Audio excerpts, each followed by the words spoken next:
Hi, John Wilkinson. Thanks for joining me on my History Made Easier channel. This video is going to take a look at the historical perspective to Hitler's war aims. I think it will be useful for IGCSE students because you guys have most likely not looked at this in any depth at all. And it will of course be useful for IB students studying the causes of World War I.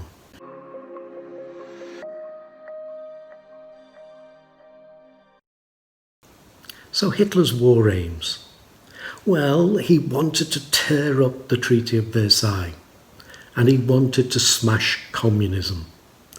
But we're not going to take a look at those particular aims. He wanted also to create a greater Germany, to unite all Germans. And he wanted to create lebensraum, living space for Germans. We are going to look at those aims. But he also intended to bring about a war between Germans and Slavs. That was another aim, and we're going to take a look at that too.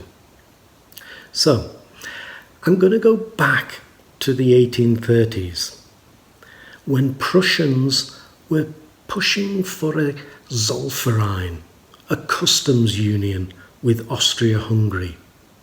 They saw this as the first step towards creating a German state.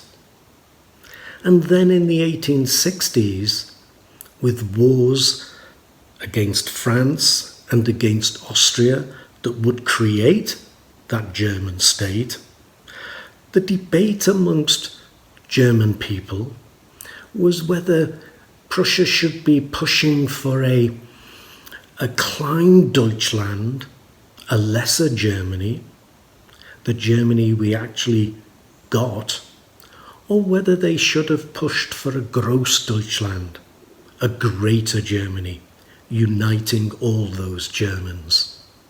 So that is going to stay a debate within the German state, amongst the German people. Now I'm going to move on to the years before World War I, when Wilhelm II pursued a policy that came to be known as Weltpolitik, Germany's world policy. Now again, it's got a couple of things there that don't really interest us. It's got the naval race with Britain, and it's got the pursuit of an empire in the middle of Africa, Middle Africa. We're not going to be interested in those two things. What we are interested in is the third aspect to Weltpolitik, Mitteleuropa. Economic influence in the centre of Europe that would push into the Austro-Hungarian Empire and beyond into the Balkans and down into Turkey. That was a key part of Weltpolitik. And then with war declared, in September of 1914, Bethmann Hollweg, the German Chancellor, announces what came to be known as the September Programme, Germany's war aims. And here we have Mitteleuropa again. Germany sees now Mitteleuropa stretching all the way from the North Sea coast to down into the Balkans and into Poland and pushing back the border with Russia. Luxembourg, Belgium will be taken, will be annexed by Germany. Elsewhere, it's more a matter of that mixture of Zollverein and Mitteleuropa. Germany wants to be the dominant economic power in the middle of Europe. And so we can see that Hitler's war aims don't come out of thin air. They've been around for a long time.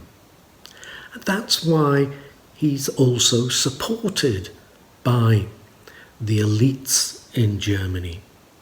They've been talking about these things for a long time, and they see the benefits to be had from them. So this little video helps actually in IGCSE students who might be studying the rise to power of Hitler, and IB students studying the same topic. So I hope this examination of the historical perspective to Hitler's war aims is of use to you. As always, first, thank you for listening, but also do please take a look at my History Made Easier website. It's there for you, and I'll be typing this up and putting it on one of my short pieces. But for now, cheers.